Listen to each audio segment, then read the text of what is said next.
Live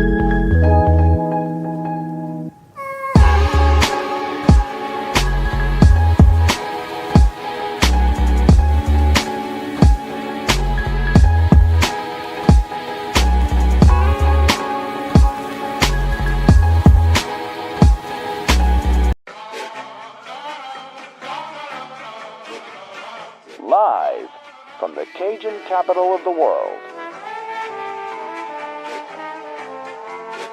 I'm the average Lafayette, Louisiana kid. See, I'm back on my...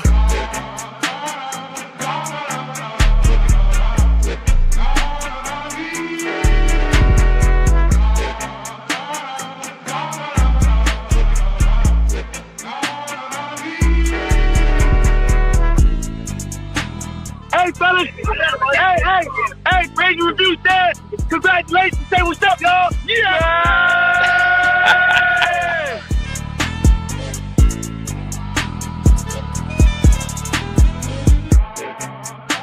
People that have courage don't have no extra gene and no difference in you. The difference is, are you going to sit down when it's time to stand up?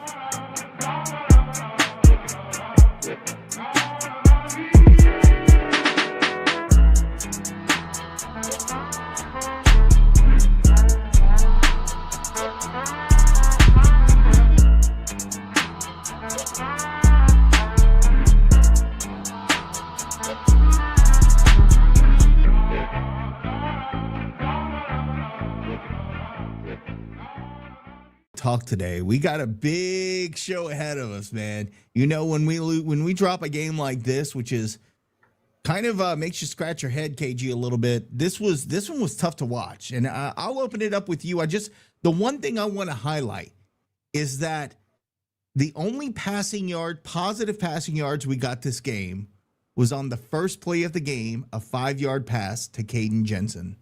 We had 4 yards of passing for the entire game against Missouri. And people are going to say, and I already heard the excuses start on the official end of the game where the radio guys were saying, well, you know, they're ranked a lot high. They should be ranked a lot higher. And, you know, this reminds me of Alabama. No, dude. We had more than 4 passing yards against Alabama. And them saying, well, we have a chance to win next week against Eastern Michigan. Why are we even talking about Eastern Michigan at this point? Let's talk about what we just witnessed was a complete domination and what looked like a quitting of several players on this team who refused to run the correct route, who refused to give any effort, who quit on plays that could have been caught for a first down. KG, I got nothing, man, outside of the negativity I'm about to spew. And I know we have written record of people in this organization saying we're nothing but negative, but I don't know how you want to spin this one, brother. I mean, this is all I have to say, Nick. You have 170 passing yards through 3 games, and 2 of those 3 games were one to a lower level D1 team, and then the second one was to an FCS school. And in both of those games, you didn't eclipse 90 yards passing in either one of them. So you can't – there's nothing more you can say. The horse is dead. The horse is completely dead talking about this passing game. I mean, we could sit here and be as ugly as we want on air, but, you know, we would just be beating a dead horse. You know, I was high on Daniel Beal. I still think he has a lot of talent, and I still think he has a lot of time in his collegiate career to figure it out. But man, is the Daniel Beal experiment over, at least for this season? I mean, because it looked like Lunch was actually getting the ball out better than we expected Daniel to do. I know that, you know, Lunch, you know, led some receivers a little farther than, you know, most, but that's going to come with more reps and more time. To me, it just looked like Lunch gave the offense like just an inch more of a spark than Daniel did today. Now, and that's not saying much, because if you take away the 85-yard touchdown run by Zylan Perry, which that is one of the very lone bright spots on the day, was Zylan Perry's rushing ability. If you take away that 80 to 85-yard run, I forget exactly what it was, maybe 81 yards. If you take that away, we had 40 total yards on the day, Nick. 40 total yards. That would be 10 yards per quarter average. if you take away that big chunk play. That's disgusting football. I don't think I've ever used that word on the show. Today was a disgusting effort. It was a disgusting performance. Now, you wanted to talk about bright spots. I'll give you one. You're 1-2 on the season. Next week, you're going to play a team that's 0-3 in Eastern Michigan. They're pretty much in the same boat that you are. They're bad. Eastern Michigan is a bad football team. But here's the problem for the Cajuns. You got to go on the road to Michigan and try to get the win over there. Now, I can tell you this. If you find a way to go to Eastern Michigan next week and win, and you get it back to 2-2 before conference, you're going to get people, even kill. You're kind of able to flush this one. But if you go to Michigan and you give a bad Eastern Michigan team their first win because you play similar to how you played today, you might as well shut it down. This little bandwagon, or all the people on the bandwagon, the casual fans, listen, us diehards, we will pay attention game in and game out. We can go 1-11 this season and never win a game. And the diehards like me, the people in these comments, they're going to be here. But the casuals, the people that we count on to halfway fill up that beautiful stadium that we've built, they're gone. They're gone. Because like I said in the preseason, the most important thing for this team is winning when the lights were bright and the stadium was full. And that's something we just have not done. We have not done it, Nick. And, we talked about it in the pregame show, or our show on Wednesday, I should say, that the defense was the bright spot. Guys, the defense gave up 606 total yards and 427 yards rushing on 62 rushing attempts. 60. Every time I watched, and I have to keep a ball in my hand because my hand, listen, y'all know me by now. I talk with my hands every time I've watched them hand off today, first contact was made basically 3 yards downfield, and then the majority of the time they would break the first arm tackle, and if you're lucky, you would tackle them 5 or 6 yards down the field, and that is actually good enough for a 6.9 average per rush on the Missouri side, with running the ball 62 times. So I'm going to go ahead and open it up to some of these people that are clearly disgusted as I am. But you asked for a silver lining. You're going to a bad Eastern Michigan school next week, and you have a chance to get this season back to 500. That's all that you can hang your hat on, is if you get back here, you get to work, you find out what you did remotely right. And that is probably going to be, you can hold your fingers up and figure out the things that we did right today. And it's probably the 5 passing yards. I mean, I don't know, Nick. I don't know where we go from here. Yeah, I'm going to open it up to Jerry next. But before Jerry, Jerry, I want you to give your thoughts. Go ahead and unmute yourself, man. What are your thoughts? I mean, what more can you say? And by the way, sorry to the Spaces folks who are trying to call in. Finally, look, Twitter Spaces has been junk in the last couple of weeks. We finally got it figured out. But let's talk about it, Jerry. This the Twitter Spaces is almost as terrible as our offensive performance these last couple of weeks. Yeah, right. But before going into this game, I knew this Missouri team is really, really good. And like I said last week, let's go in. I want to see some effort. Let's try to get better ourselves in what we can control, come out injury free, and get ready for Eastern Michigan. And that first part, we couldn't do it. I mean, still missing tackles, not being able to finish plays, giving up on plays. The penalties. We had more penalties. 4 passing yards. 4 passing yards. I can't get over that, Jerry. I don't think I've ever watched a team. I mean, we got blown out by Washington State back in the USL days, 77-0, and we still had more than 4 freaking passing yards. Well, somebody wants to bring up Alabama. We threw a touchdown pass against Alabama. I don't want to hear about Alabama. I mean, I don't care about Alabama. Look, today's not a day to polish that turd, okay? We ain't polishing turds today, all right? That was a turd performance, let's be honest, right? Can we say, Jerry, before you go, can I say this? Missouri is not the cream of the crop in the SEC, folks. There are an outside playoff team this year that do have that kind of talent, especially with the addition of Ahmad Hardy. But listen, let's not act like this is Ohio State. Oh, or, according to what we heard on the radio. Oh, no, radio guys are saying they should be top 10. I get it. And they have the talent, but you're talking about they have a quarterback at Prbula who wasn't even the starting quarterback to start the season. Now, if you're telling me Prbula's the number one PFF ranked quarterback in the country right now, and all we did was boost his ranking even further.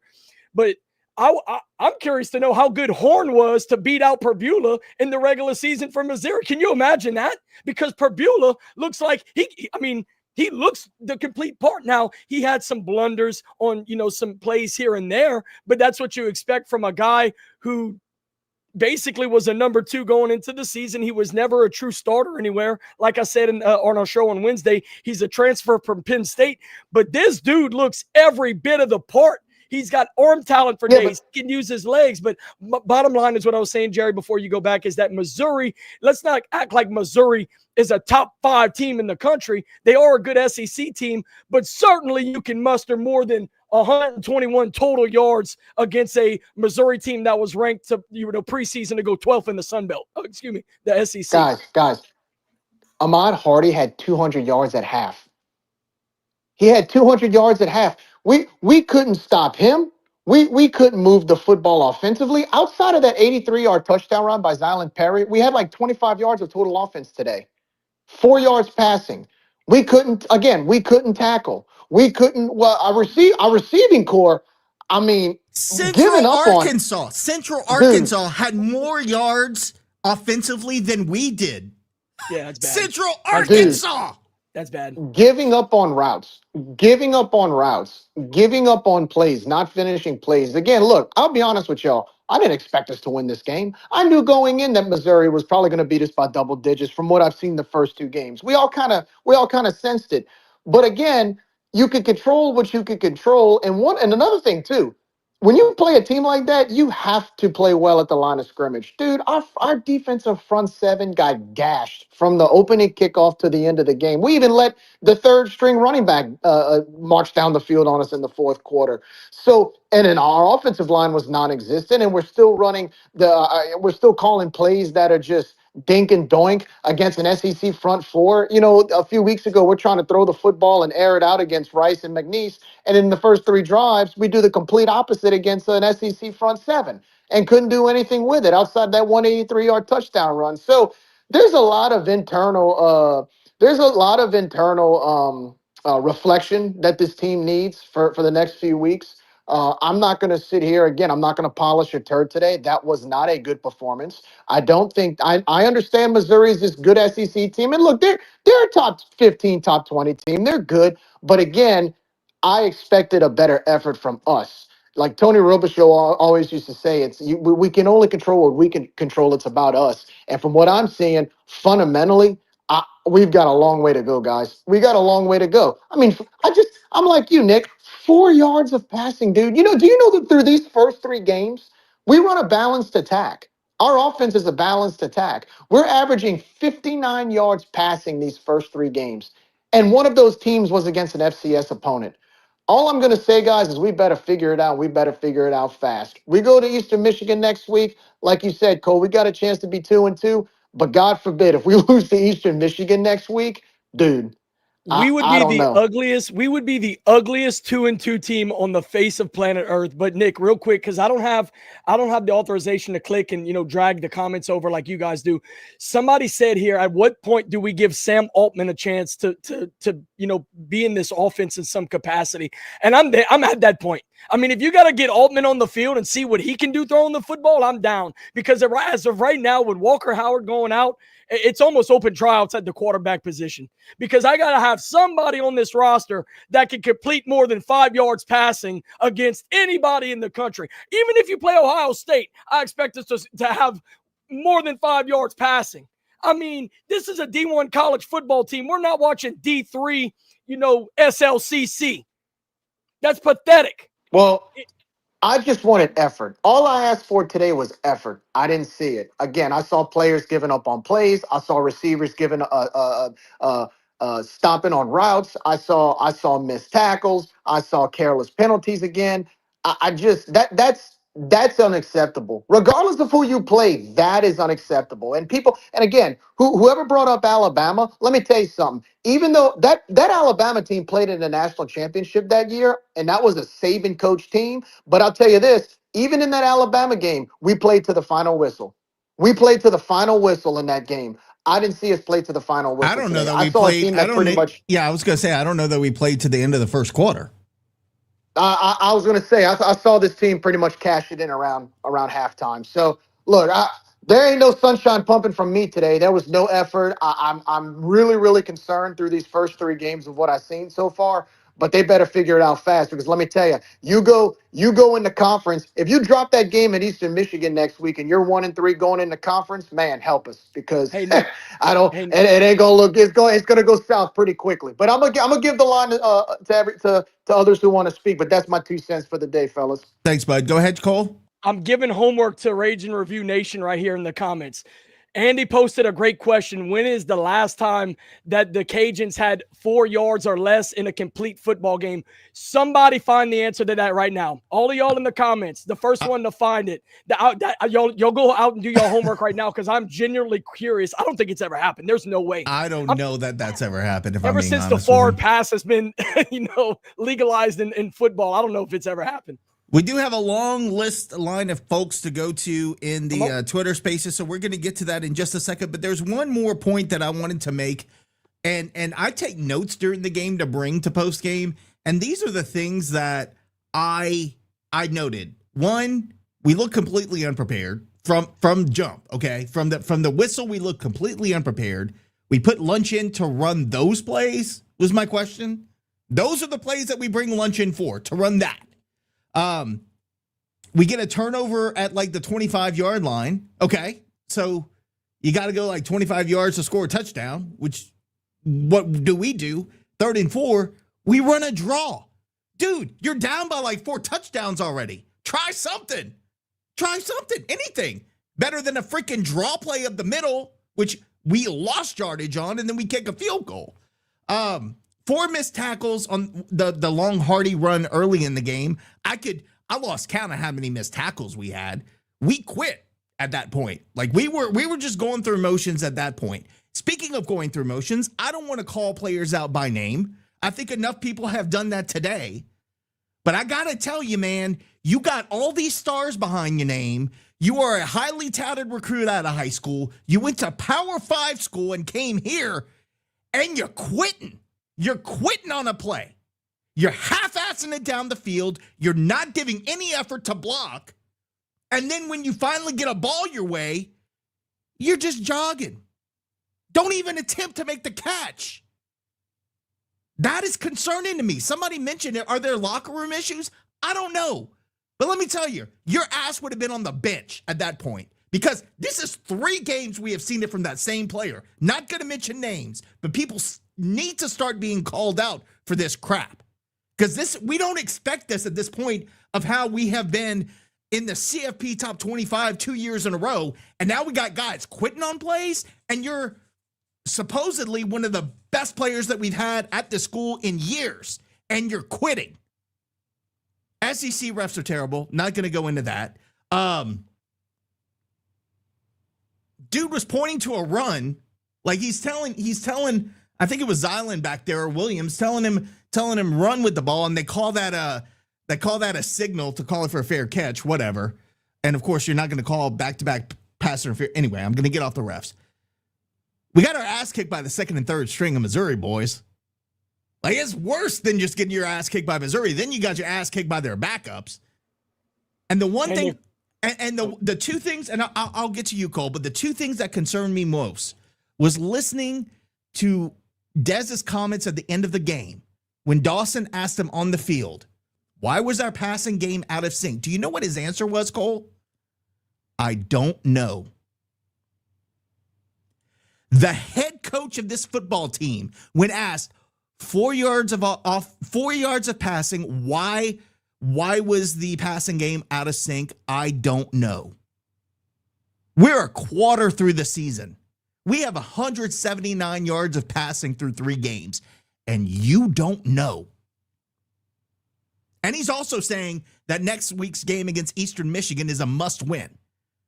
A must-win against Eastern Michigan. Go ahead, Cole. Well, I didn't hear that in the post game, and I'm glad you didn't, because you'd be as pissed off as I am. Yeah, hearing your this head part. coach If saying, that I is- don't know. I don't know why we if that can't is pass the ball. if that I don't is know.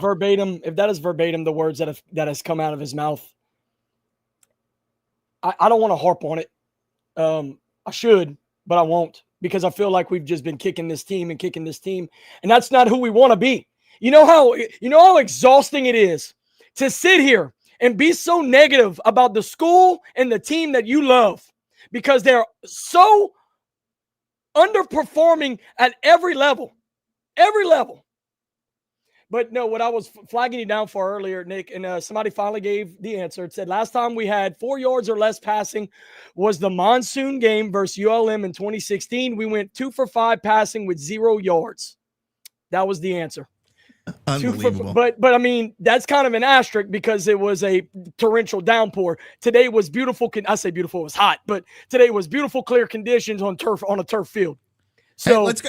I hate to cut you off, but No, we bring have him in, got bring him 8 in, people bring him in. waiting, and I want to get Let's go. to Josh because I see him with his hands up. Cole, I see you there, buddy. What's going on, man? So first of all, I don't know who said this on the radio, because I don't listen to the radio during the game, but anybody who thinks this was comparable to Alabama is either extremely dishonest or stupid. That Alabama team was a national champion. That Alabama team had 17 years of Nick Saban and the brand and everything that comes with it. Missouri is nothing. Missouri has never won anything of substance. But also against Alabama, we won the second half 14-0. Do y'all remember that? I do, and I get that they had a lot of their seconds and thirds in, but guess what? We got our ass kicked today by seconds and thirds.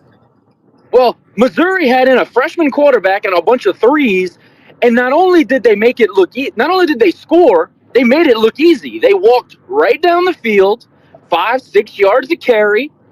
This defense that I've been talking so highly about, I don't know if I've ever been more disappointed in a unit. Played with no pride, no fire, no integrity whatsoever. I know it's not professional sports, but damn, can you take a little bit of pride in your position and maybe the name on the front of the jersey? I would appreciate that a little bit. Talking about giving up on plays, I mean, as soon as the ball was snapped, we were standing straight up. We never got our pad levels low enough to make any impact during the entire game, but in the second half, look, if somebody's going to try to win a job, it's still a football game. You can still put good things on film. Didn't even attempt to do that. Tackling is still a joke. Cole made a great point about there were times where we had free runners in the secondary, and the first time somebody touched them was the safety. Like, how does that happen? How are we still this bad on the defensive line? How did our linebacker room that had plenty of snaps coming back, and we talked about it, they didn't have a lot of starts, but they had a lot of ball played under their belt. They were pushed around like rag dolls. And yeah, Missouri has a good offensive line, nice and athletic and all that stuff. It cannot look this bad, boys. Cannot look like this. This is not Alabama. This Missouri team is good. They have nice talent. I'm not saying they're bums, but they're not an elite But Josh, SEC team. no, we would not be having this conversation if we got our ass kicked and showed effort. That is the problem I have. We showed zero effort, zero fire, zero intensity, and we're celebrating down 35 because a guy got a sack, acting like he that's made ridiculous. the biggest play of the game. That's ridiculous. I know, dude. I'm as frustrated as y'all. And look, this is the other thing, and I'm talking about defense, but I'll move over to offense. The coaching staff didn't do us any favors. You look at the Kansas film, the tight ends were running free in the seams all game long when they played Kansas. We had 2 targets to the tight end, 1 completion. 2 targets to the tight end, 1 completion. So you saw a team in Kansas show you how to be productive offensively against this Missouri defense, and you don't try to replicate that at all? At all? 2 targets to the tight end? I mean, why at this point, why the hell are we throwing to the wide receiver? They can't catch the ball. Rob Williams can't catch the ball. Sampson can't catch the ball because Sampson don't want to catch the ball. I'm convinced that Sampson is being held hostage somehow. He doesn't even want to be on the field. He needs to sit for a while. It's like somebody's got to send a message to these NIL guys, these big 4-star transfers and all this foolishness. Somebody's got to send a message. Just because you come here and you had a name behind your name doesn't mean you get to play whenever you want. Either that or we have literally nobody else, which is even more concerning. And yeah, I hate calling guys out by name, but at some point, something's got to give. Beal was bad. The offensive line was bad. Pre-snap, we looked terrible and lost. Too many penalties again. This is like all the things that we got upset with Dez in his first 3 years. Penalties, undisciplined behavior, not knowing the game. It's all coming back up again this year. You know, you have to start asking yourself, just how good was Ben Woldridge? Just how much of a leader was Ben Woldridge? Like, did he single-handedly change the culture of this team for a year? Because we look bad. I mean, we look really bad. That is the most embarrassing performance I can remember since before HUD. Like, we stopped getting our butts kicked like that for a long time. I thought we were done with that. We spent $40 million on this football program last year. Where the hell is all the money? Where did we spend it on? Anyway, I'm going to let somebody else get in. I can answer that very sarcastically, but I'm going to withhold that information for legal purposes. Terry, I'm not going to play your theme today because we're all I am going to play it because this is all us today, brother. What's going on, man? Tell me what you're thinking. Y'all can hear me? Yes, sir. Can I curse? Go for it. Is that allowed? All right. So first I want to start out by saying, we did the cardinal sin of Coach HUD. We let go of the rope. That's how I'm gonna start this out. You know, Jimmy's in the chat. He can chime in when he wants. Yeah, Jimmy, I was gonna say, over me about it. y'all go ahead and have your session together here, Jimmy, because I know you got stuff to say too. So y'all go ahead. Yeah, man. It's just so they let go of the rope after the first quarter. So I did too. Me and my daughter, we went to the pool. We had a pool day. So I was like, I ain't gonna watch this crap, wasting my Saturday. Me and my daughter, we're gonna have some fun, go to the pool. I ain't gonna watch this misery. All right, because people won't go and give effort. And, Jimmy, remember, man, we started out that our senior season, right? We started out 1-3, like 3 blown out losses in a row, right? We went to Ruston blew us out, Boise blew us out, Ole Miss blew us out. And that was a great Ole Miss and Boise. That Boise team went on to win. I think it went to the New Year's Six Bowl. They beat Virginia Tech, and that Ole Miss team beat Alabama that year. So we lost a really good team. And not gonna lie, that Tech team was a solid team too. I ain't gonna lie to you, right? We came back. We won 8-8. We went 8-1, and we had a lot of soul searching in that locker room in that senior class. And we went 8-1 at the end of the year, right? Right. And I don't know what soul searching has to get done in that locker room. I don't know what these coaches got to do. They got to find something quick. And yeah, like y'all already said, Missouri is a great team, right? They good. They might make the playoff. They honestly could, but they're not Alabama, right? I don't think they're close to that Ole Miss team we played, but it's horrible. And Josh already mentioned names. Sampson, bro. Like I'm gonna tell you how it is, right? With all that being said, Mizzou being a good team and all, they ain't no place in this locker room for lack of effort. They ain't no room for let go of the rope. I don't give a damn what the fuck you had 5-star. I don't give a shit. Me and Jimmy, we had to earn our spots, bro. Like Jimmy came back from injury. Jimmy couldn't transfer to a D1 school. Jimmy had to wait, and he had to heal up and come back and play. And he couldn't transfer to D1, and he stayed and he worked. I came from a JUCO. I had no stars behind my name. I had, I came here after 1 year in junior college, sat on the bench as a sophomore, fought to be, to start as a junior and senior, and I made the best of it. These kids today, they don't have the pride we had to wear that jersey. They didn't have the pride we had to put in effort for this school, for this town, right? They didn't have the same love because these guys nowadays, they can just give piss poor effort here, transfer to another school, take your NIL money and run. How about you just give a fuck and you fight for the guy next to you? Yep. How about you care about that? Dylan Sampson getting worked, getting somebody bench pressing him in the chest. All he had to do was hold up a block on the first screen of the game. I've been yelling, we need to run screens all year. The first screen we won could have gotten our first down. He gets pushed in the backfield, TFL, 3 and out. First route he runs, on 3rd and 5, goes on an out route, gives up on a route, stops running. That drove me nuts. You're dealing with a freshman quarterback. You got to help the guy out, man. You got to help him out. And instead, you make it about you and say, I ain't getting that. Is this the drag play that we're talking about when I think so. The quarterback rolled to his left? Correct. Okay. All right. It was in the first series. It's like the first third and like 5 of this in the first series. He just like gave up on the route. That's what I'm talking about. You can go. You go ahead, Jimmy. You go ahead, bro. Yeah. I just want to say first off that I'm so glad that I don't get to speak first on here because I'll be a lot more angry than I am now. I got to play devil's advocate with this because me playing receiver, I was mad at first with the giving up of the route, right? Because it does seem like that. But when I look at it from my point of view of playing receiver, the quarterback is rolling to his left and you're running the drag to the right. So I guess he kind of didn't know the ball was coming to him. And I'm just playing devil's advocate. I know I get it, but I'm just putting myself in his shoes as a receiver. Like maybe he didn't expect him to get the ball in that situation, which any receiver would tell you if you see your quarterback rolling to the left, it becomes scramble drill at that point, and you need to roll to the left as well. You know what I'm saying? I think that's common knowledge. I mean, even if you play Madden, you know that, right? I believe this guy has more drops than catches at this point. I need somebody to quote me on, like to look this up, but I think this is the case.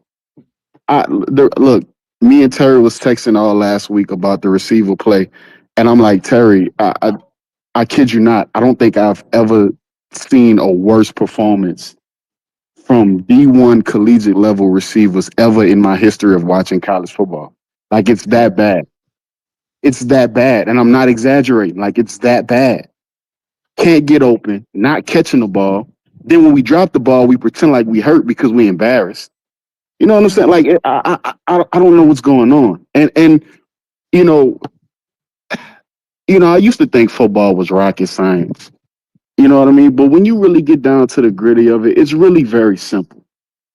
Right? If you want to run the ball as much as we do, and look, I'm not here for a quarterback controversy. I'm just saying, why wouldn't you put the quarterback in who's going to run the ball and open it up for the passing? Like when we run zone read with what's this quarterback number 11? I don't know. I don't really know. It's Bill. I think his name is. They don't respect. They don't respect him pulling the ball. They don't respect it because he don't have. I'm not saying he can't run, but the threat of him running is not there, right? But if you take Luncheon and you put him in that situation, then you have to respect it, and then everything else opens up. So I don't understand if that's what you want to do. I don't understand why that isn't the move that's made. Josh, I know you want to jump on this. Josh, go ahead. Well, I just wanted to know how many snaps Lunch got today. I want to say a handful, like maybe 8. Oh, that's more than I thought. I feel like it was 8 because he had one full series and then he had a few others. So I want to say at max 8, but it could have been less than that. So we got one full series for sure. But the play calling when he was in was terrible.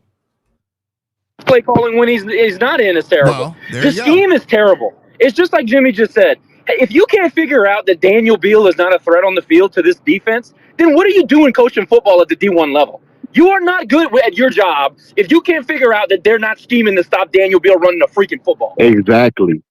So why are you running zone read on 3rd and 4 and expecting people to respect him pulling the ball and running it? They're not going to respect it because he never does it. Jimmy, why are we running a draw play on 3rd and 4 when you're at the 20-yard line and you just got a turnover? What are we doing? Why are we kicking the ball at that point? You're down by 28, 35. Like, try something.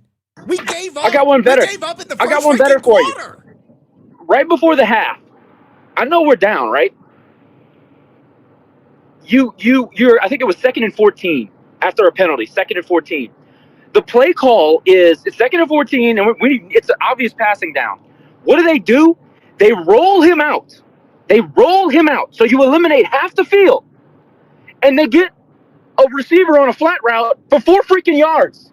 Now the pass was incomplete, But a 4-yard route on a rollout when you've eliminated half the field and you need 14 yards. You're not even attempting to get back on schedule. What is the play calling here? What is the theory? If you think that he doesn't have enough time to throw the ball, okay, I understand the rollout. Do you think that when you roll him out, we can't at least go to 7-8 yards? What are you doing on a flat route right there? It's just terrible. I know it's a small example, but it's stupidity. I agree with that. And I agree with that. I'm going to say too, guys, and look, I don't want to poo-poo on the coaching. Well, I am poo-pooing on the coaching staff, but look, I like Tim Leger, but a lot of people in this chat saying he's got to answer for what is arguably the biggest liability on this team right now. And he's a wide receivers coach, right? I know he's officially he's the quarterback. I mean, it's offensive coordinator, but Des calls the plays. A lot of people calling for Tim to answer, like, what is going on in the wide receiver room. But look, Josh, I'm going to go back. Like, where's all the speed they were talking about? Well, yeah. Like, where's this 22 mile per hour speed? Well, when you quit, where's the ferocity? When you quit on plays, brother, then that speed goes out the window. Like where's the ferocity on the offensive line, defensive line room that what's the strength coach neighbors? What's the ferocity that he said he saw in the weight room? Terry, I'm gonna tell you, bro. From a receiver, I'm gonna be honest. They not getting open, dude. They not creating no separation. They make no separation. They're not getting open, and they're not catching the ball. Like when I tell you no separation, you could see that last week in the stadium against McNeese. No type of separation, man. It's terrible. Mm-hmm. We literally look like we just got these, and I don't want to talk, I don't want to be that guy, but it's like they literally just came out of high school and you just dropped them in to play a D1 collegiate game that day. That's what it looks like. Yep. Mm-hmm. And I don't understand that. But one thing that's concerning to me, guys, is the fact. So we have Caden, which is Brandon Vassar, tight end for UL, come in and talk about, and he said it 2 weeks in a row, we had really good practices. We look really solid in practice. And I'm not doubting that. My concern is if we're looking that good in practice and then continue to look terrible during the game, is that a talent issue? I mean, because if we have really good practices and we can't catch a ball, like where is the disconnect between practice and game time? I mean, this you can win the practice Heisman all you want every week, but it's when the lights come on, you got to show up, bro. I mean, you got to show up, and also in the end, I'm more mad about the effort. I feel like this offense is what it's been for the past 3 weeks, so I ain't really gonna get on that. We're basically like Iowa. If y'all ever watch Iowa play football, but Terry, if that's the type of offense you want to run, why not put in the personnel to be successful if that's what you want to do? You're basically running yourself in a brick wall if you're going to continue to put the personnel in there that's not going to be successful to do what you're trying to do. You got to drop your nuts and say, all right, look, because of our receiver situation or O-line situation or quarterbacks, whatever, these are the changes that we need to make to going forward.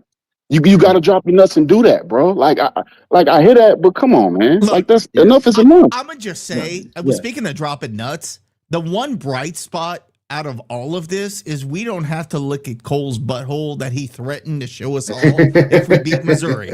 So we can all thank baby Jesus for that, brother. But I'm still pissed we didn't give an effort at least. But thank God we don't have to see that, boys. I'm gonna tell you this is the last I'm gonna say, man. You can have all the stars behind your name, you can be, Arch Manning and have all this other stuff behind you, but going out there and letting go, I can't stand it. I see Devin Pauly in the chat. I'll fight for 5 wide receivers. I'll fight for 5 Devin Pauly's on the field because I know he's gonna give 100% effort.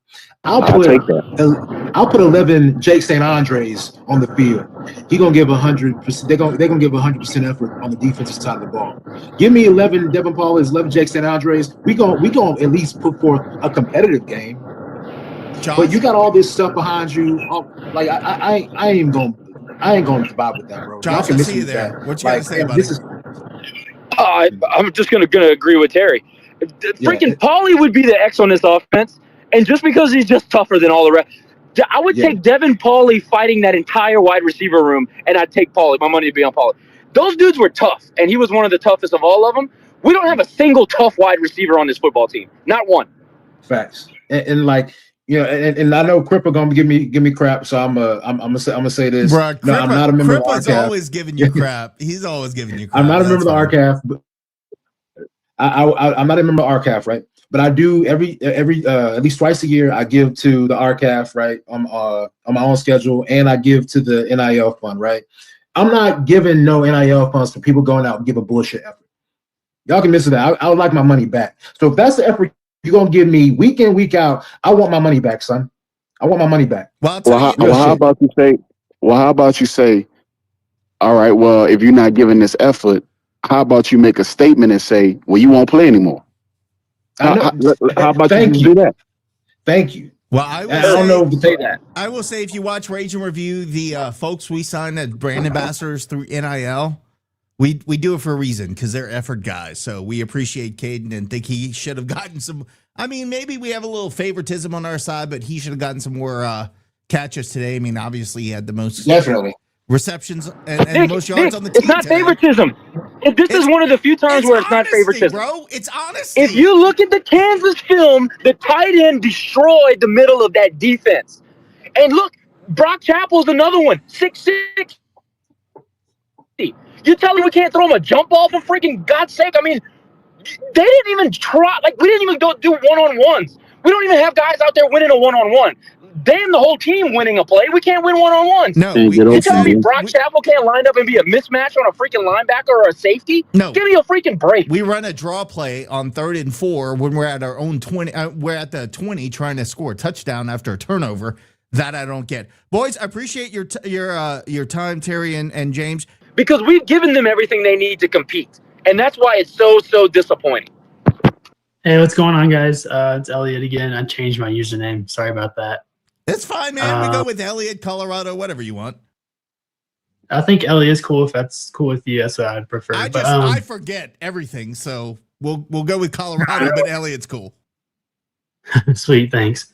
I think I'm just gonna start with like, where did I even begin? This game was okay. So I have not watched as much football as you guys have, or Cajuns football, because I'm a lot younger than you guys. I don't have like the rub it in. Rub it in. You're young. Yeah, we get it.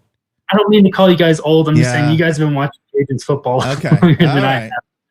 Because I'm only I'm 18, so I've only been watching football since the late 2000s.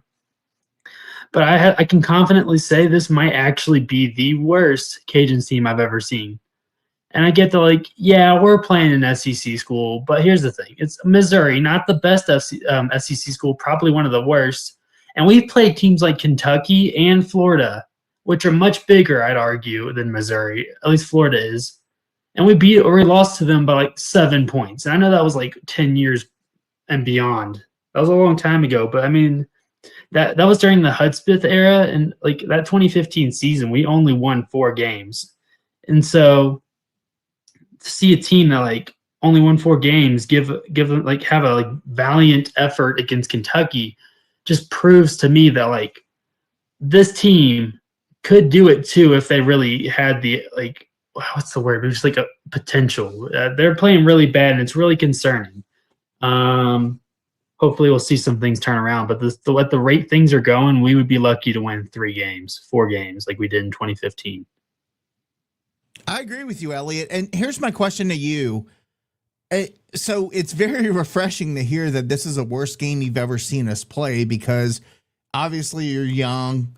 And we need more of you guys out there. So if DM me, if you have ideas of how we can get more young Cajun fans involved in these games, I'd love to hear it, because we need more youth. We've got a very old fan base. But hearing you say this is the worst Cajuns team that you've ever seen, do you agree with us when you say it's effort-wise? I mean, because you got guys with talent, man, but the effort is just lacking. Your thoughts? I mean, what do you think from a young guy watching these games, watching football through your whole life? This was bad. Oh yeah, it was really bad. I mean, As far as I can tell, I mean, we all mentioned, I guess I probably shouldn't name him either, but the wide receiver, it was a 5-star recruit That out of shall high be not school. named. Yeah, I get that. Yeah, like that was a serious lack of effort. How do you like just give up on one of the first plays of the entire game? Like just try to get the first down.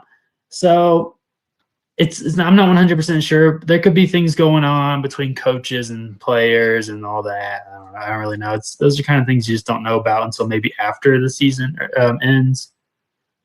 But going back to what you were saying about the youth, I actually meant to say this earlier. This is like one of the most. I said they suck, and I also think that they're very uninspiring. How many of those kids rolling around on that turf or the grass at the opposite end of the Cajun Field, where there's like the scoreboard? How many of them see these like players not doing well and say, "Oh, I want to play for that team when I grow up," or "I want to"?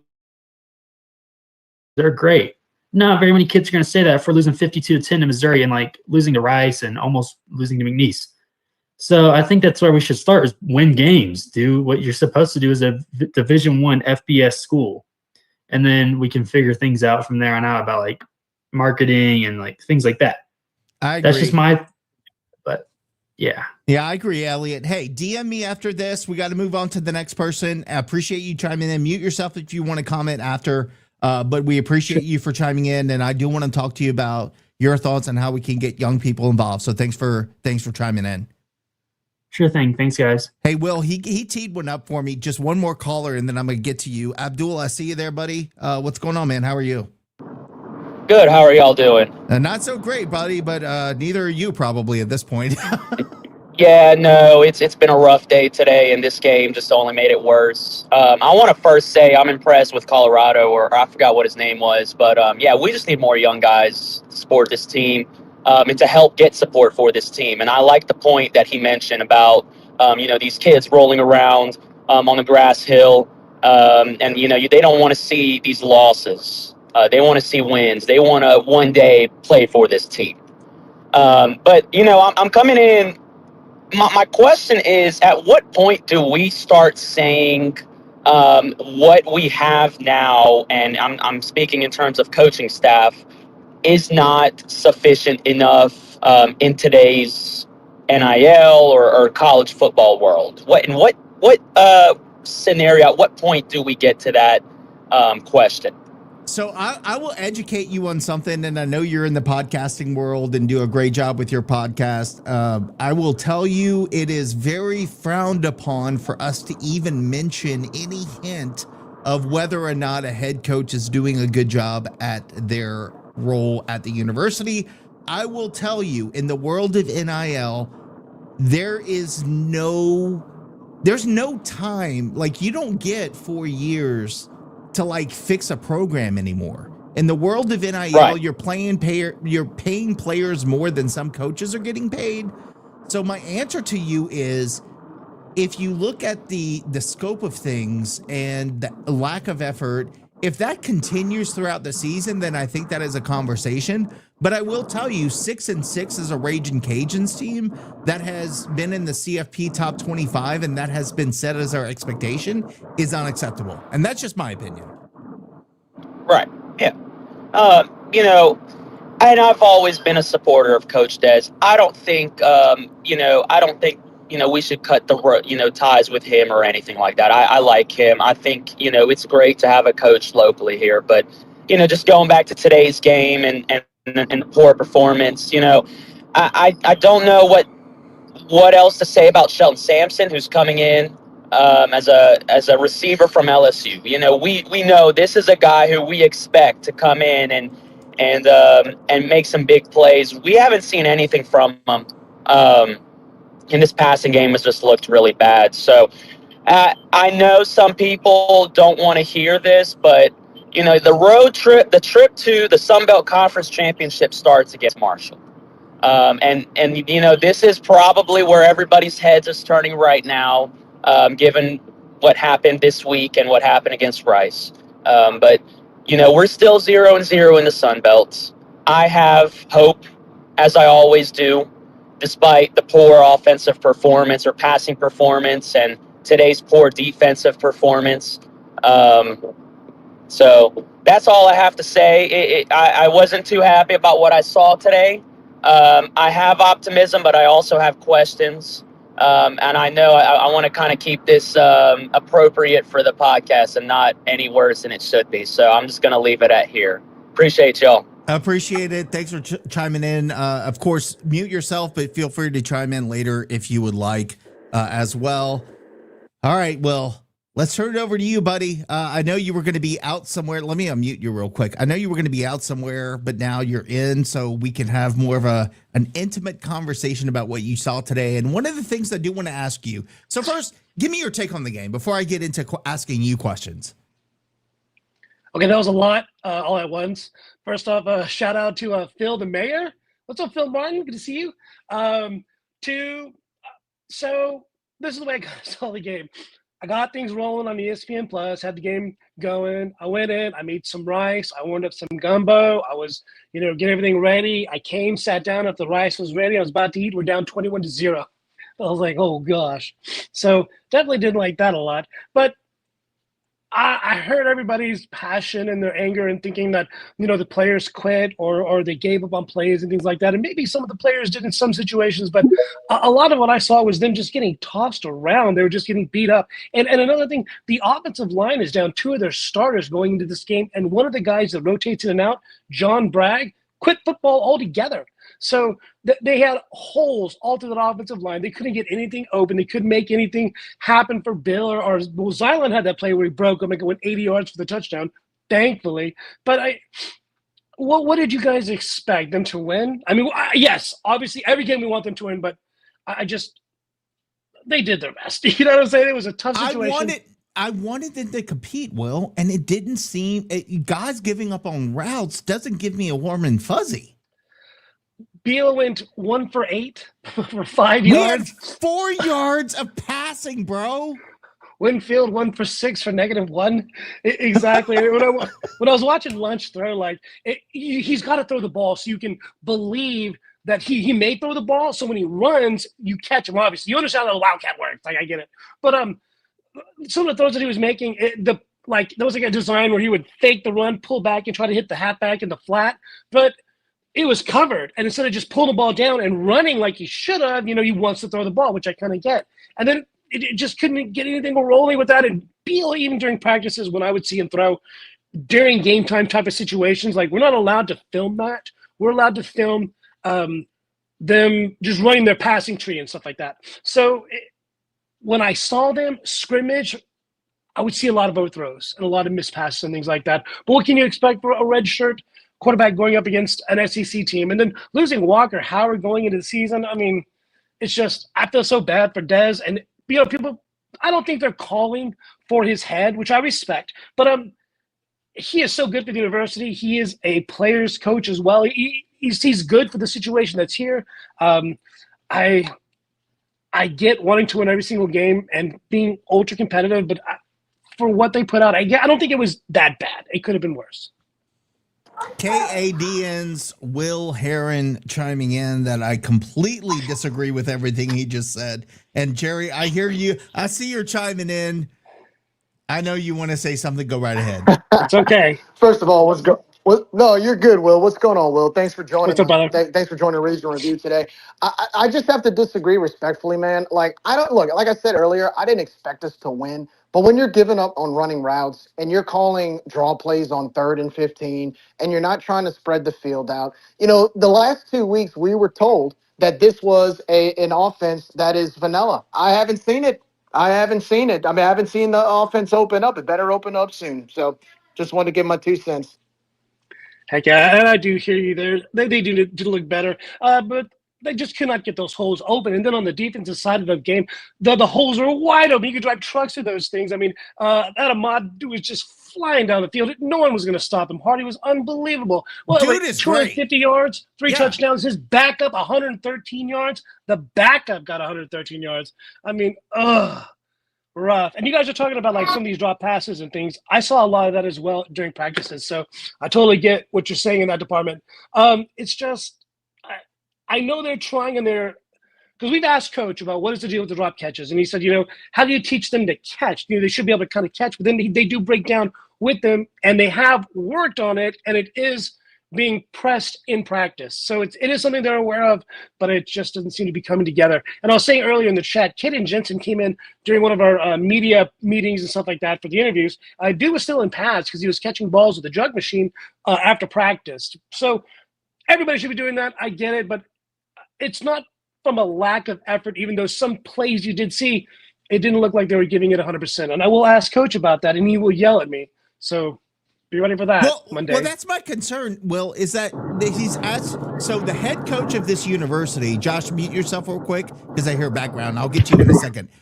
That's okay. I was about to cut in because I'm ready to go. I know you're ready to go, and I'm going to go to you right after I say this. Des, after today's game, when they said, hey, what's up with the wide receivers missing passes or dropping passes or miscommunication, his answer was, I don't know. And thank God I don't have media access. You might want to pull back that invite that you gave to us for the next home game because, brother, let me tell you, like, the question should be, how do you as a head coach not know why guys are dropping passes? Josh, I'll go ahead and let you chime in, then I'll let you come back, Will, because I know I can't let Josh off the hook. He's got to give his take. So go ahead, Josh. Well, it's a good take. That's why I got to give it. The point about Daniel Beal being a redshirt freshman. Daniel Beal has been in the system 2 years. He started 2 games at this point, and we just watched a true freshman 19-year-old come into a game with 3s and in some situations 4s because some of those guys were true freshmen on the edge that left tackles a trap.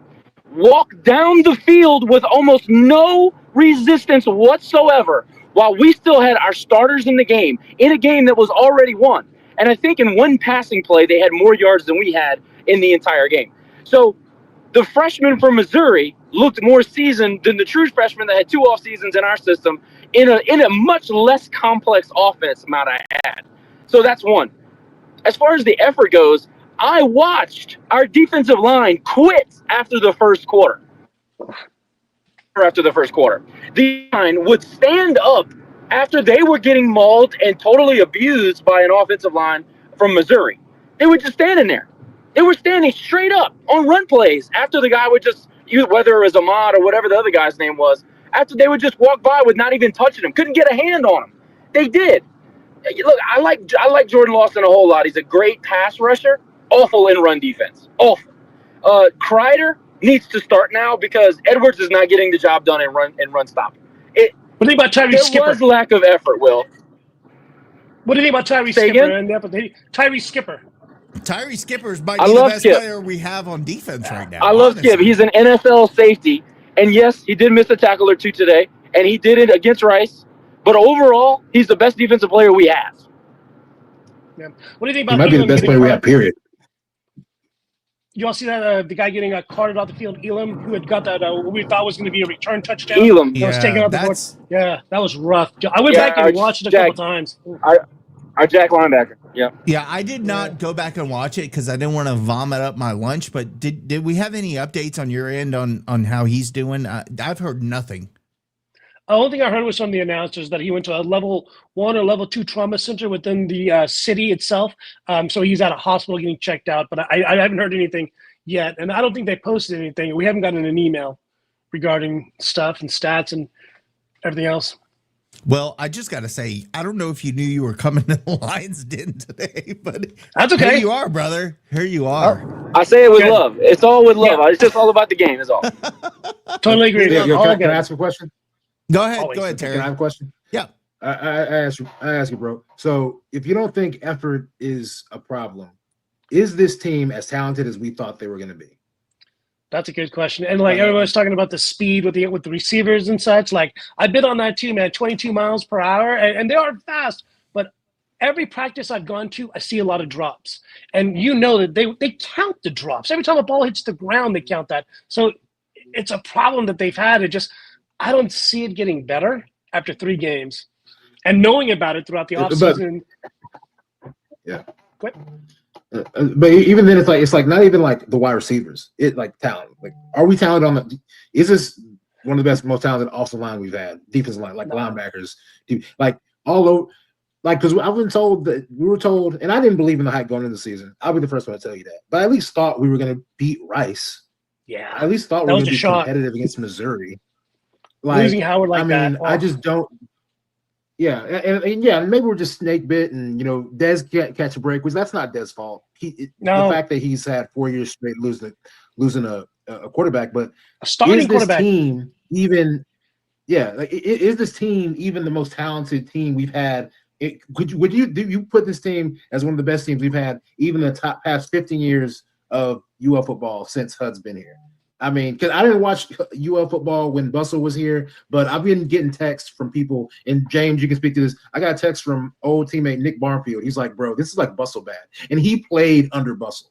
He said this is Bustle bad. Yeah, it does look pretty Bustle-esque, I'll say. I actually played a year under Bustle, and I'll tell you, the locker room culture wasn't the greatest, and we questioned an effort, but what was displayed out there on the field today kind of looked and resembled a lot of what we were going through that 2010 season. So that's I mean, I can speak to that. Bustle-esque. The culture of this locker room, and from what I've seen and what they've said, is they're very humble and they have a humility to them where no one is above somebody else. We're all at the same level. The coaches aren't above each other. We're all even. To me, I mean, that's nice, but I want someone who's going to punch you in the mouth. I kind of want some more aggression, some ugliness, some snot knockers. You know what I'm saying? Just some mean monster football players. That starts in the off season. In the off season. That starts with your off season program. Look, that culture that we're talking about building, that has to start in the off season. If you're trying to go week 1 with that, you already lost. It's over. Damn, you're not going to have it. Well, I think this is Stuttering John here, giving you some hate, but whatever. That's okay. You take it. We all take it too. We get it. Hey, Abdul, I saw you raise your hand. Go ahead, man. Do you want to ask a question for Will? Yeah, I was piggybacking on what y'all were talking about the talent on this team. Coming into this season, I know a lot of people were like, this could be the most talented team under Coach Dez. I got to be honest. I knew, and it's been somewhat proven so far, but I kind of knew that we are far from this being a very, very talented team. You lose a lot of production after last season. You lose, obviously, your best receiver in Terrence Carter, or tight end, and whatever you want to. He was pretty much your best receiver. You lose Harvey Bruiser. You lose all these receivers. You lose a lot of players on defense who stepped, and there are players who stepped up. Don't get me wrong. But we knew that there was going to be a lot of lost talent.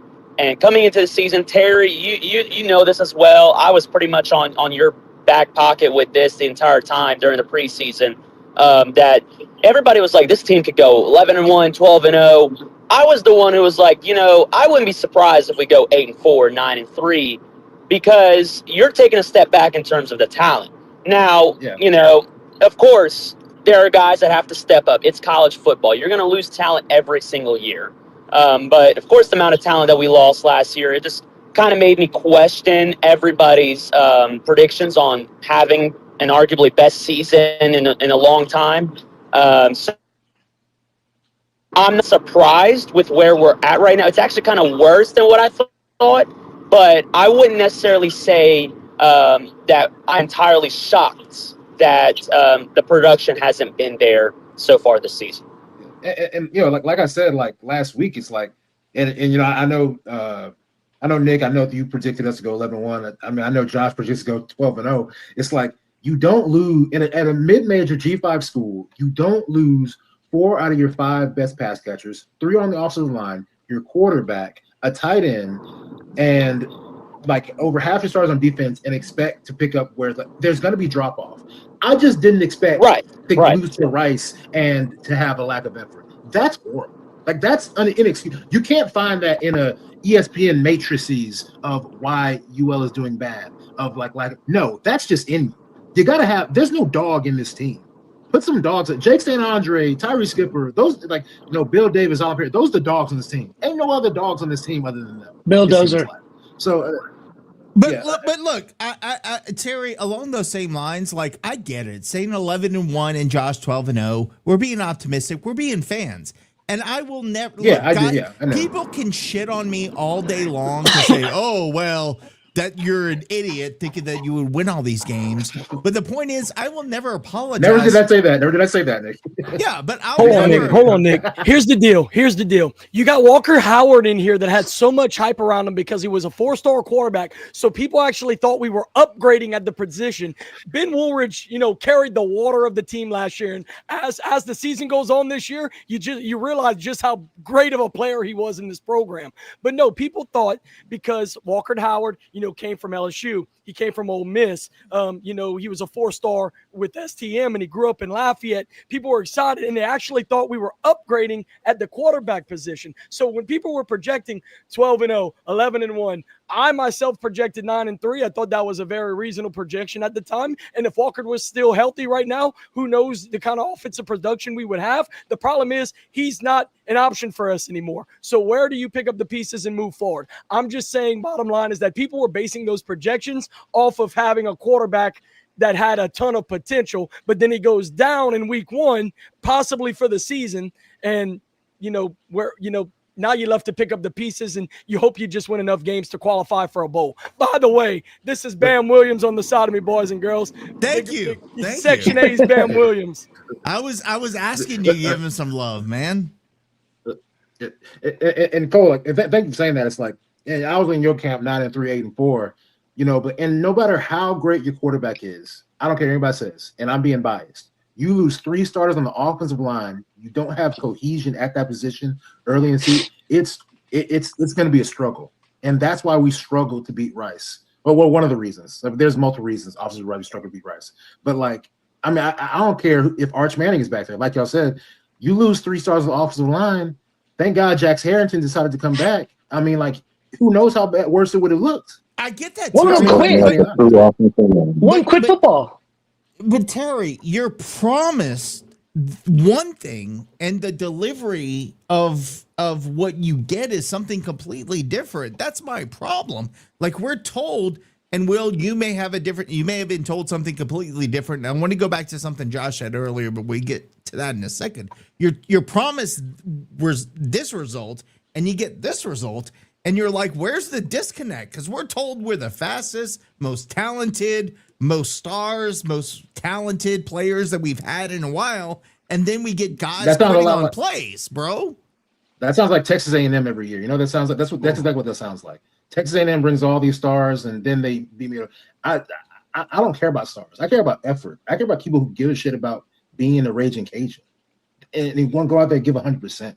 That's all I care about at this point. And it seems like we don't even have that. Well, I'm going to go back to a question, or not a question, but something Josh said, is that a lot of those in the media have said, well, our season starts with Marshall. I hate that so much, bro, because our expectation should be we are competing to get into the CFP every year. And I realize that's not realistic every single year. But if we set that as a goal, and then we're 1-2 in the first quarter of the season, was there any indication from the coaching staff that, no, all this stuff is good, but our season starts with Marshall? Or do you get the feeling that the coaching staff was like, no, we need to focus on every single game week by week? Are you asking me? You heard Walker Howard. No, I'm asking Will. Sorry. I'm not asking Terry. You talked enough, bro. I'm asking Will. Damn it. Sorry. Muting myself now. No, you can't, brother. I remember when we came in to talk to Coach the day after Walker was injured, and the first thing, can you talk about what happened? Nope. Can you talk about the play? Nope. Can you give us an update on what's going on with it? Nope. And it was like he didn't want to talk. He was pissed. He was upset, and you could just tell in his demeanor, it happened again. I know he already brought that up about this is the 3rd season where he's lost his starting quarterback, but it did seem like he was just ultra frustrated. But I'd even talked to him a little bit on some of these Raging Cajun takeovers where they would go to the grocery store and talk to people in there, and I could actually kind of talk to Coach a little bit one-on-one, and I would say, Coach, when do you sleep? And he says he gets about 4 hours of sleep a day, and especially during the season and such. So I know he's putting in the effort. I know I keep defending the team, and you guys are like tearing me up for it, which I understand too. But and then talking about how great the team looked coming in, I see that as well. But that's gone, and this Samson Walker connection, it doesn't seem like it's going to happen. And Davis, God bless, 6 attempts, 1 yard. We already talked about the line being slaughtered with all kinds of holes in it. So, and when you guys were talking about the defense shutting down after like the first quarter, I would say around the second quarter they were still playing strong, but that's when you started to see a lot of arm tackles, a lot of missed tackles, and it just kind of went downhill until with the third quarter when they put in their 2s and 3s. So. Yeah, because nobody likes getting punched in the mouth over and over and over on 62 rushing attempts. Like I said when the show opened up, every time we were making even the first attempts at arm tackles, we were being pushed 3 to 4 yards off the ball. They were breaking those arm tackles, and then your safeties basically have to become linebackers at that point. Yeah, Will, you're welcome to guys who've been fans of this team since they were babies. And Will coming in here, and I know you have a different perspective, and I know relationships are different and stuff, but it's interesting to see, kind of from your perspective, what you're hearing, what you're seeing. But I think at the end, what we all want is for us to be competitive on a national level, because we were teased with that during the Napier years. He goes over to Florida. God bless him. Hopefully he wins tonight, but he goes over to Florida and look, Dez wasn't the sexy pick for head coach, but we all supported him. We're giving him all of our backing. But at some point, you have to look at the step back we've taken from last year to this year, and you could point back to injuries and all this stuff. But the fact is, beside the quarterback play, like look at the results from last year to this year. We're 1-2. We're going to Eastern Michigan. He's saying this is a must win. Like the fact we're going to Eastern Michigan saying it's a must win, kind of scary for me, Yeah, I'm going to ask Coach, though, about the lack of effort that you guys have been talking about. And I'll talk to him also about the defensive effort, after like the first quarter when it seemed like they kind of quit. But he's going to tear my head off. So is there anything else you want me to ask him? But I love talking to you guys and hearing what you guys think and what you're passionate about and what you see. Because when I do my reports later, I want to answer the questions you have. Does that make sense? I love that, yeah. man. And cool. that's all we want. We don't have that voice, right? We don't have that voice. So we appreciate you bringing it to the forefront. Nick, I want to jump in on a comment that's clearly pissing a lot of these people off, and I've said it twice already. I'm going to say it one more time, but I'm going to clarify what I mean. When I say that this season hasn't started yet in terms of conference, I'm just talking about a factual level. But if you have that mindset, like I'm not going to give effort until conference, then the effort will never come. So I'm not saying to show up on the field and go through the motions until conference starts. That would be disgusting. That would be outrageous. You shouldn't be starting on this football team if that's your mindset.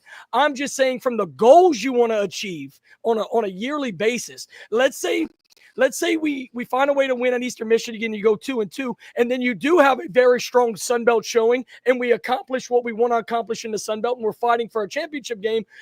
If you would tell these fans by the end of the year we would be fighting for the Sun Belt West, I bet everybody would take a big old deep breath and accept that. That is what I'm telling you, is that bottom line, factually, the conference play has not started. I'm separating the effort from that, though, because you have to give effort next week against Eastern Michigan. And if you don't, you're going to lose that game, and then you lose the entire, like I said, all those casual fans that are tuning in just because, maybe I went to school at UL, whatever. Will, I don't know if you were watching early on in the show, the diehard Raging Cajuns like me, like Nick, like Josh, and the people in these comments, we can go 1-11 the rest of the way, and we're going to watch all 4 quarters. The problem is, if you lose against Eastern Michigan, who is a bad football team, you lose all of the casual bandwagon fans you have, and you'll be lucky to put maybe 10 to 15,000 people, butts in those seats. But what's going to piss me off, Cole, is that if that happens, the fans are going to get blamed. Why don't you show up? Why aren't you paying money for this? That's what pisses me off. I'm not getting into that. I know it goes in like a circle too. Like the fans expect something for what they're going to go see. Why would I go to a game in this nice brand new stadium, spend all this money when I can watch it on ESPN Plus if they're not going to give me effort? Oh, and I respect that. I do. Wayne hates you, man. What'd you do to Wayne Dub, bro? That's okay, Wayne. No, I'll take it. What Wayne? I can't even see yet. Oh, let me go back. Kick the guy back to KD and Rage and Review is better than this, bro. He's giving us some honest answers. No, it's okay, Wayne. You're good, brother. I respect your opinion. I'm sure you get a lot of emails like that. I have I've a been bunch of friends called in worse by media. better. We got Poo Poo Broussard, James. Sorry, James. I blew your cover, but dude's blowing us up with the money today on the showing us. He needs to save that for his chopstick budget. Can somebody dub that entire game with no value? Nothing beats a Jet2 holiday. Say 50 pounds or more. Whatever. Yeah, that You sound like Jerry with the impressions now. Better take it easy. No, Jerry with his Cajun impressions are much worse, brother. Let me just tell you, he's playing the light bill. I agree, brother. James. Dude, I was watching.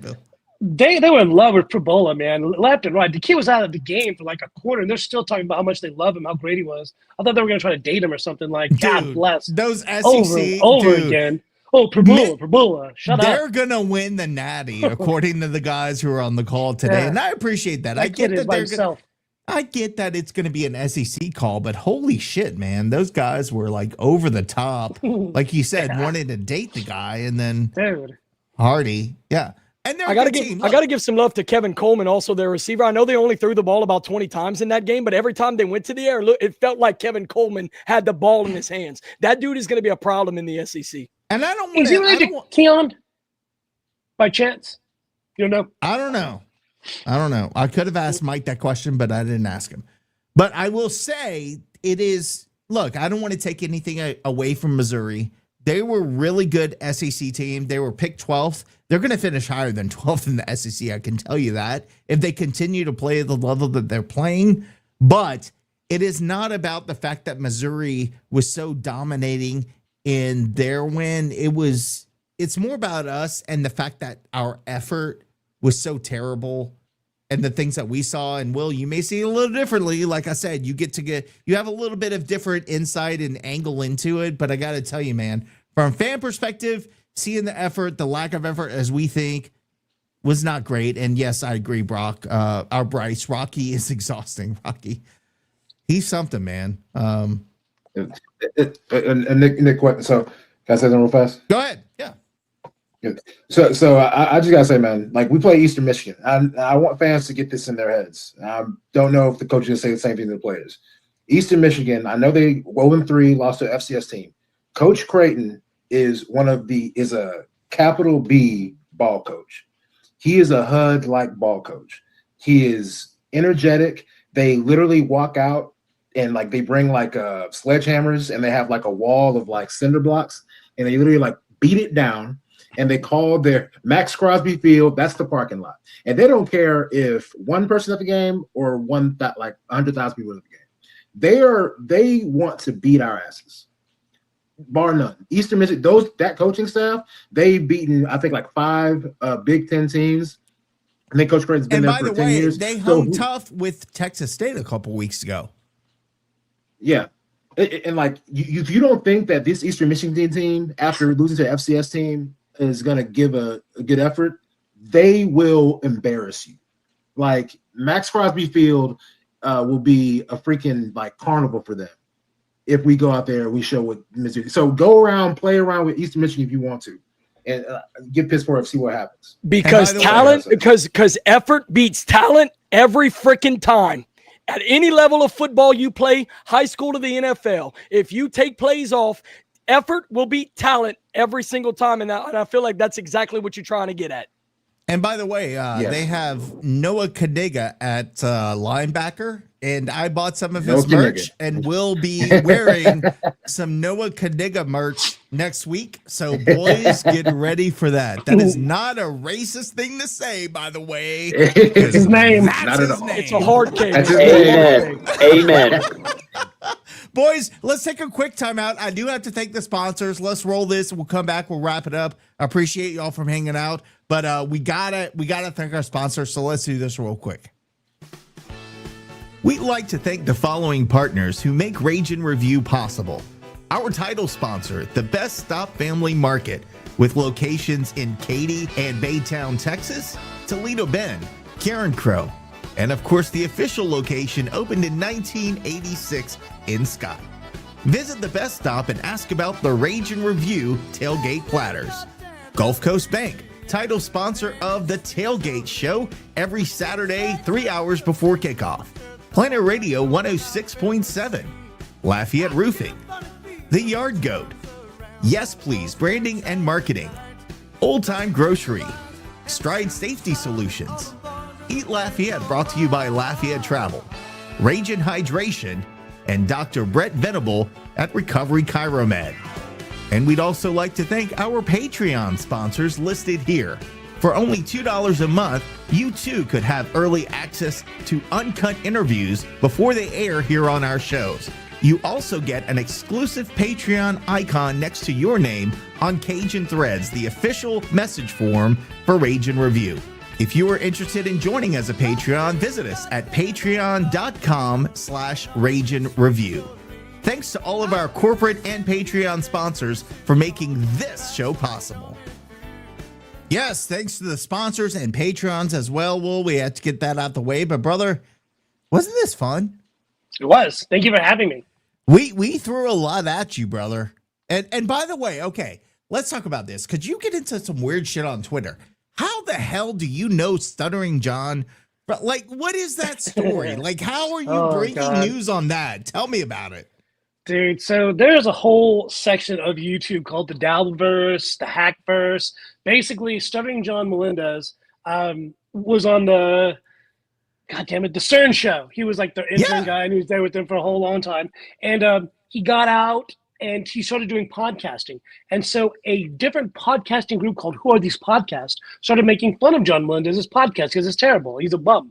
And so, like, it was just nonstop making fun of this dude constantly. And so John Melendez, like, came back into the universe and, like, started fighting with them on YouTube with different videos and things like that. And so Melendez got his feelings hurt because he, like, was talking to this 24-year-old girl and saying all these crazy things, and the girl was recording it. And so she later went back and, like, these people have a thing called Hackamania, which is a festival. Like, hundreds of people will show up and they'll, like, play the tape of what they recorded from it and then, like, make fun of John Melendez or certain people that are just terrible humans. And so he was so upset, he's now suing for like $600,000 and is now going to try to raise it to $850,000. And it's wild. But along with this stuff comes, like, crazy people that are just too invested in these things that take it out on you. Like, they go crazy. And there's another story of this guy, Nick Rekieta and Aaron Imholt and Quadruple, where they, like, switched wives and drugs. And,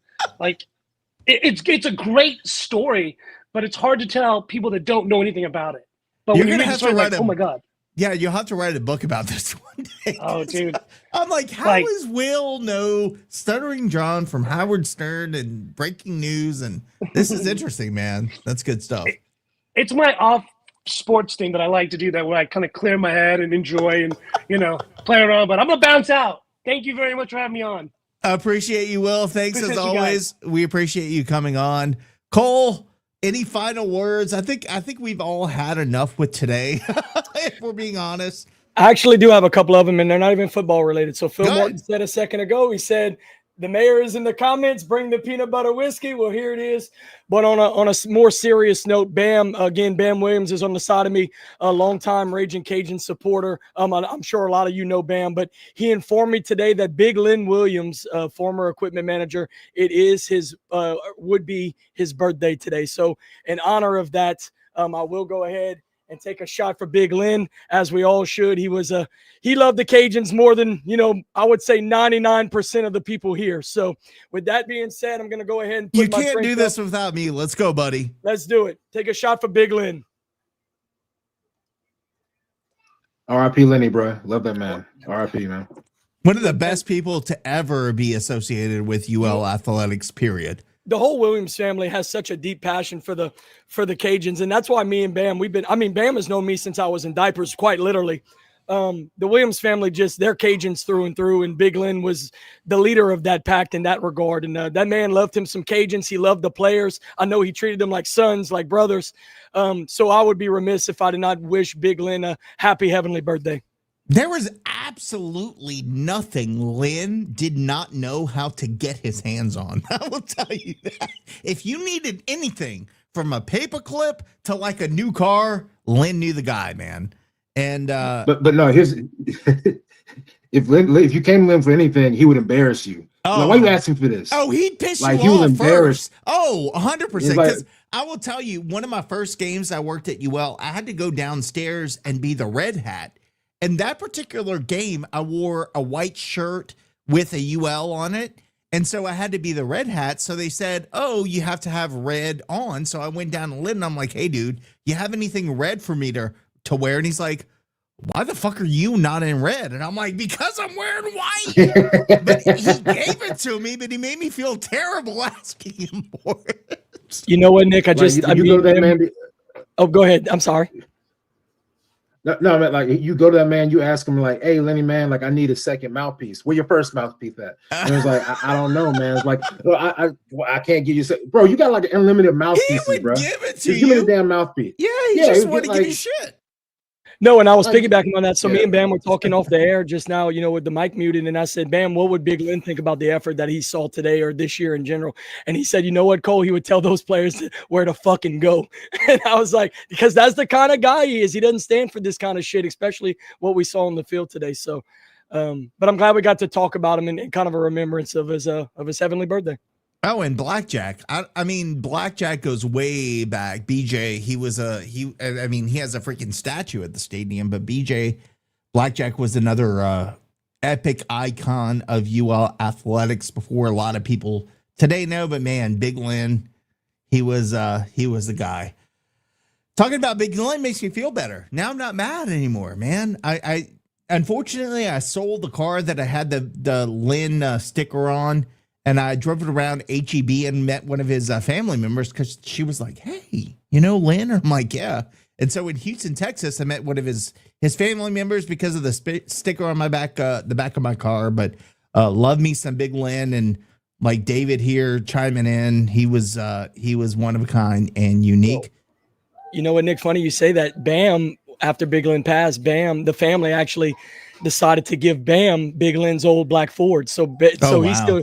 he's still driving around in Big Lynn's old truck, and he takes care of that thing like his baby because of, it's a respect thing for him. So, you saying the thing about your car and the sticker kind of led into that. And man, just so many great. I remember growing up with Big Lynn, mostly around Mardi Gras times when we do the big cook-offs for the athletic department. My dad would cook jambalayas, and Big Lynn was always there, as was Bam. And that's where I created so many young memories as a young Cajuns fan. And I mean, even as a young kid, I remember those memories. And Big Lynn was a very big part of my upbringing as being a Cajuns fan. I know we joke around about Lane and giving us money through the Patreon to send him to Michael's, but let me tell you something, brother. Len didn't need the money from us to go to Michael's because they all knew him in those joints on a first name basis. And I will leave it at that. Boys and girls, it has been a lot of fun. I know this game did not go as we expected. I'm sure on Monday we'll have a different perspective, but right now I'm pissed off at the effort that this team gave, and I want to hear better explanations from our coaching staff on what went wrong. KG, I'll give you final thoughts and we'll close it out today. Final thoughts are very simple. I'm washing today because today was one of the worst in my adult life performances I've seen from the Raging Cajuns. And honestly, I was going to say offensively, but it's both sides of the ball. It was a putrid performance. I'm going to wash it. But guys, if there's any athletes or coaches, I don't care, that watch this show remotely, look at me right now. Go to Eastern Michigan and have a fire in your ass and just pretend you're 0-0 and it's the opening game and work and whoop their ass at every phase of the game. I am challenging you to drop the hat and beat their ass next week in Michigan. My man Cole is a little bit, he's a little bit shawled up because of the Acadiana game, which I can understand. But, that didn't go as well as expected either. But you know what? We'll just get over it, move on. I see Bam there trying to cool him off. I see some natty lights. Look, when I'm drinking Four Roses at this point of the day, it has not been a good day. For my boy Cole, For Josh, who tuned in earlier today, as well as Jerry, I am Nicholas. Y'all, we love you. Thank y'all so much for joining in. You make this possible. Without our fans, we would not be able to have this platform to speak on your behalf. So thank you again for joining us today. We'll be back in a couple days on Wednesday. We'll do a preview of the upcoming Eastern Michigan game. Noah Kaniga, linebacker for EMU, my favorite. We might have an interview or two. Welcome Caden in as well. But until then, we hope you have a wonderful rest of your weekend. Take care, and as always, until next time, go Cajuns.